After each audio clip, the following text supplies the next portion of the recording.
오늘 여러분들 매일경제 신문을 이렇게 보시면 끝으로 제가 이렇게 한 해를 또 마감하고 또 올해에 대한 어떤 전망치, 예측치에 대한 부분들을 좀 말씀을 좀 드리면서 마감을 하도록 할게요. 오늘 매일경제 A3죠. 3면에 보시면은 어떻게 나왔냐. 메일 이제 헤드 타이틀에 올해 3%대의 성장 가능하다 이렇게 나오고 집값은 4% 안팎 오를 것이다 이렇게 기사가 나와요. 근데 여러분 생각할 때 아니 지난달에 금리 막 올리고 뭐 대출 쪼이고 이러는데 무슨 집값이 4% 이상 또 올라가느냐? 금리가 지금 2%도 안 되는데 이런 어떤 의아한 생각도 또 가지실 거라고 생각을 합니다. 제가 작년에 제가 얘기를 했을 거예요. 지금 어떤 잠깐 대세 상승적인 기조는 살아있습니다. 부동산에 대한 대상승적인 기조는 앞으로 대선까지 내후년까지는 계속해서 상승할 수 있는 여력을 가지고 있다. 다만 단기적인 쇼크는 발생할 수는 있다. 왜냐하면 올라가면서 단기적인 쇼크는 항상 발생할 수밖에 없어요. 왜냐하면 주가도 올라갈 때 단방에 올라가는 게 아니라 오르고 내리고 하면서 올라가는 거예요. 그러니까 올라갈 때는 쪼이고 나면 다시 어떻습니까? 풀고 이런 식으로 해서 올리는 거지 한 방에 올라갔고 한 방에 떨어지진 않는다는 거죠. 그런 차원에서 원래는 재작년부터 해서 부동산의 어떤 상승 기운이 돌았어요. 상승 기운이 돌면서 이제 작년에 어떻게 보면은 서울에 있는 아파트라든지 그리고 소형평수 아파트들은 좀 많이 올라갔죠. 올라갔고 그러면서 이제 작년 하반기 들어서 11월, 12월 달에 약간 조정을 받았긴 하지만 올해 많은 전문가들이 예상하고 있는 바는 올해도 작년에 이어서 전세값, 집값도 올라갈 거다라고 하는 부분에 있어서는 같은 의견을 가지고 있다는 거죠, 분들이. 그래서 이런 부분에 있어서 제가 전문가들이 좀 예상을 한 게 있어요. 어떤 부분이냐? 성장률 3%가 복귀를 할까라는 부분들. 지금 현재 원래는 작년에 예상을 할 때 4% 이상 한국은행에서 예측을 했었는데 올해 메르스다 뭐 여러 가지 안 좋은 게 많았죠, 그죠? 네. 2분기 때 그러면서 성장률이 좀 떨어졌어요. 성장률이 떨어지면서 2% 성장률을 기록할 것으로 예측을 하지만은 내년에 성장률은 4% 이상 복귀를 할 거다. 그러니까 뭐냐면 내년에 올해죠. 올해 어떻습니까? 총선을 맞이하면서 조금 돈을 풀 거다. 돈을 더 풀면서 올해 3% 이상의 성장률을 가지게 될 거다라고 하는 부분에 있어서 전문가들이 얘기를 하는 부분이 있고요. 지금 현재 쭉 돌아가는 상황 보면 미국 같은 경우는 금리를 작년 12월 달에 올렸죠. 그죠? 자, 9년 만에 이제는 미국 금리를 올리게 된 거예요. 부분들이. 그래서 실질적으로 제로 금리 시대에서 7년 만에 금리를 올리기 시작을 하면서 올해 한 2%까지는 2% 근접하기까지는 올리지 않겠느냐 이렇게 예상을 하고요.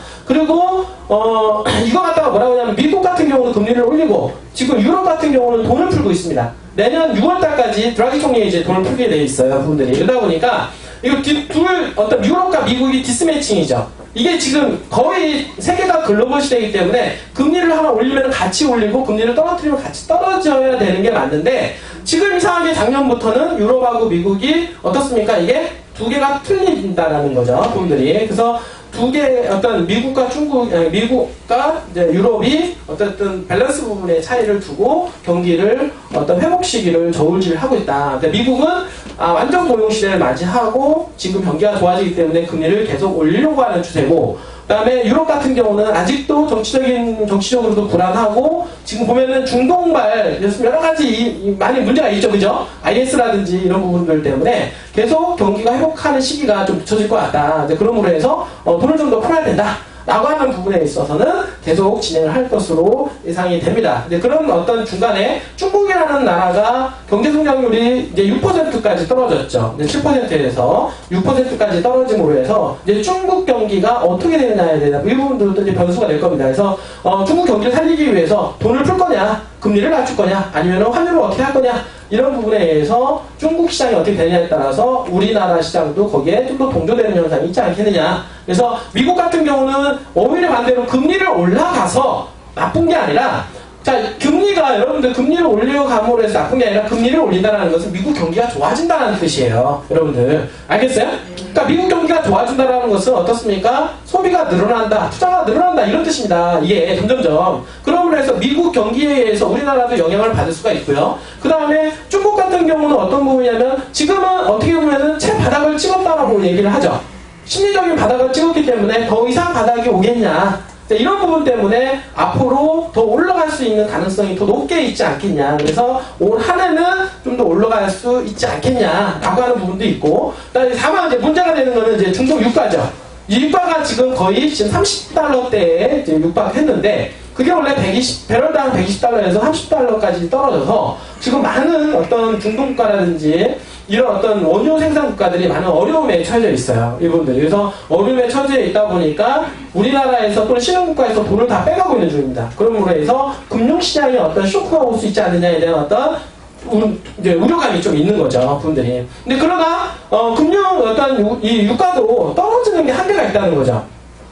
맞죠? 네. 지금 이제 떨어질 만큼 떨어져서 이제 30달러, 이제 20달러까지는 올 수는 있겠지만 20달러에서 다시 바텀업을 찍을 수 있는 가능성이 있다. 이분들이. 그렇게 되면은 올해 말에는 거의 한 40달러 전후에서 결정이 되고 해서 계속 유지할 수 있는 그런 어떤 선이 되지 않겠냐라고 다들 판단을 하고 있는 중이에요.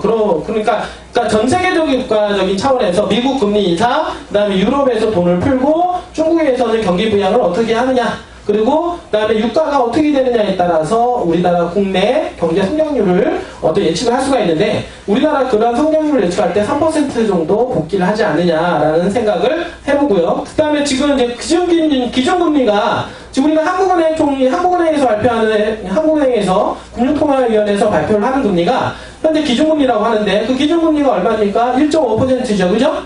우리나라는 아직은 1.5% 아직 여력이 있다라는 거예요. 그러니까 다른 선진국들은 제로금리에서 지금 올리고 있는 중이고, 우리나라는 지금 1.5%입니다. 분들이. 근데 1.5%지만은 어떻게 되냐? 미국 금리가 올라가고 있는 추세이기 때문에 우리나라도 당장은 아니지만 앞으로 좀 더 올라갈 수 있는 가능성이 있지 않겠냐. 이런 우려감 때문에 어떻습니까? 지금 부동산 시장에 어떤 문제가 생길 것 같다라는 생각을 가지고 있는 거예요. 많은 사람들이. 그러나 지금 여기 지금 많은 전문가들이 할 때는 우리나라 지금 1.5%, 2% 이상은 넘어가지는 않을 거다. 2% 이상 넘어가지 않을 거다라고 얘기를 했고요. 그 다음에 지금 단기간에 미국 금리가 올라가는 거로 인해서 단기적인 어떤 장기 금리가 올라갈 것으로 예측을 해서 부동산에 약간 하방 압력을 받고는 있지만, 이것도 잠시 이제 지나서 경기 회복에 대한 어떤 자신감이 드러나게 되면 앞으로 더 집값이 올라가고 땅값이 올라갈 수 있는 여지가 또 있다라고 합니다. 지금 집값 상승세 이 부분도 아까 했던 대로 미분양이 작년부터 해서 작년에 왜 그 공급량이 많이 늘어났냐면 여태까지 주택가격이 떨어지다 보니까 분양을 안 한 거예요. 많은 회사들이 어떻게 했냐면 분지를 많이 잡아놨었어요. 용인에도 많이 잡아놨고 각 지자체마다 땅을 잡아놨었는데, 문제는 뭐냐면 부동산 시장이 하락이 되다 보니까 분양을 했어요, 안 했어요? 그동안 분양을 안 했죠, 그죠? 근데 작년에 부동산 시장이 갑자기 살아나기 시작하니까 그 가지고 놀던 땅들을 갖다가 한꺼번에 터뜨려 버리는 거예요, 그분들이. 그러다 보니까 갑자기 일시적으로 공급량이 늘어나게 된 거죠. 근데 이제 이런 부분들 때문에 이제 나라에서 정책적으로는 야, 이거 갑자기 늘어나면 문제 생기는 거 아니냐, 그래서 가계대출을 막아야 된다 이러면서 그런 어떤 보완책을 갖다가 지금 만들어 놓은 거죠. 그러나 지금 일시적인 공급량이 늘어났지만 전체적인 흐름상 공급량이 크게 늘어나지는 않았다. 분들이 오히려 지금 공급량을 줄이고 있는, 예를 들어서 줄이고 있다. 정부가 대규모 택지 공급을 중단했어요.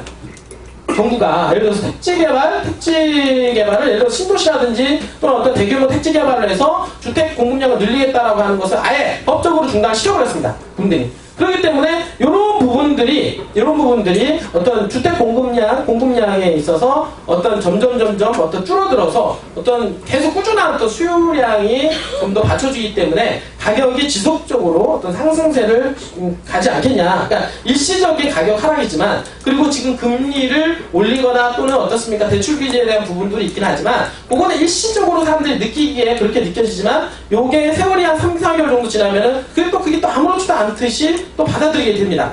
그러므로 해서 여러분들 또 가격 상승 기조를 더 뛰어갈 것이다. 이분들이. 여러분들 예전에 올해 초에 가장 이슈가 뭐였습니까?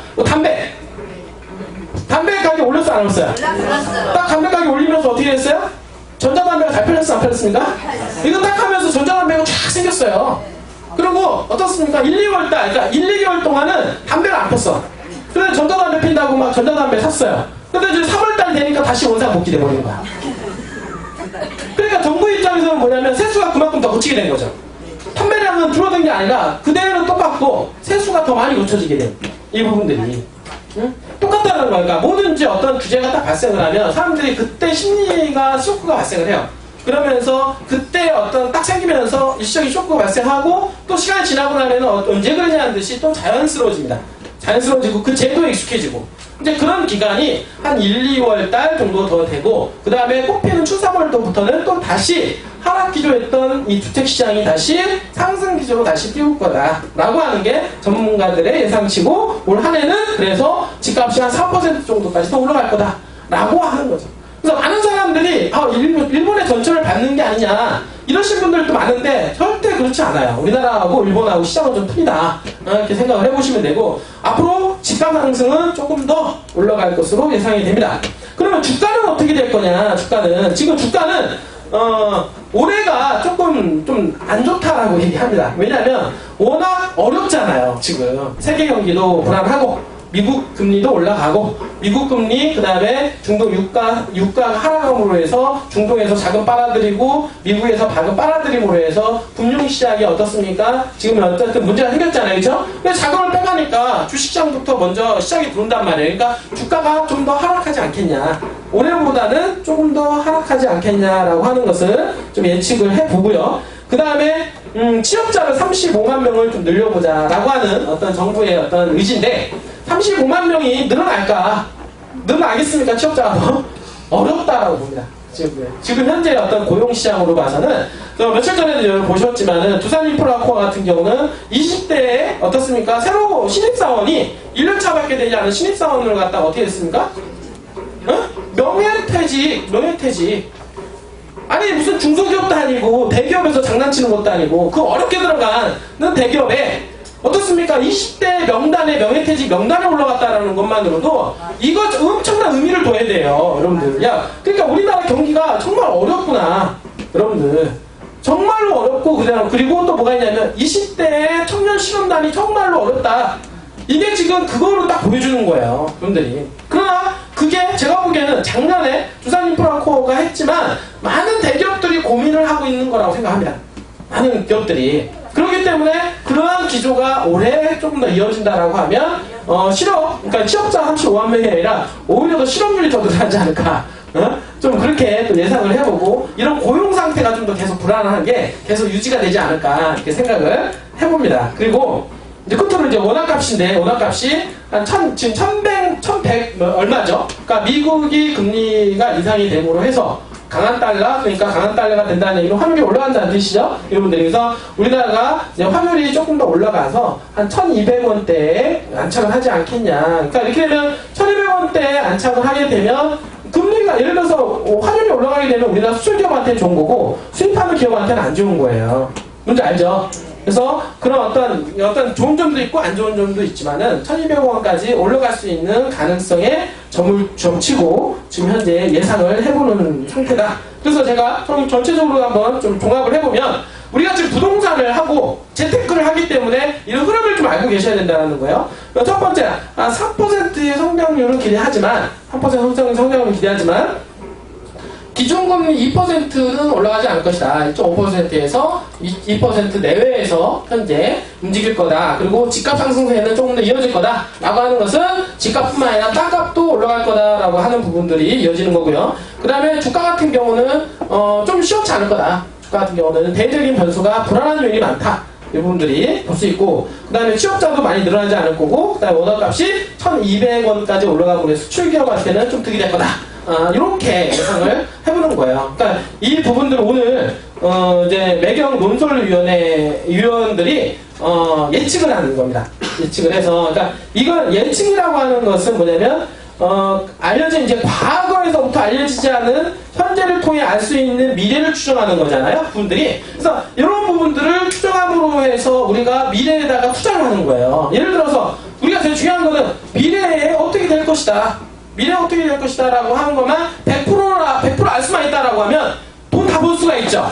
예를 들어서 주가가 어떻습니까? 삼성전자 주가가 지금 예를 들어서 한 120만원대 후반인데 어떻습니까? 올해 말에 200만원 찍는다 라는 게 100% 확신이 있다라고 하면 여러분들 어떻게 해야 돼요?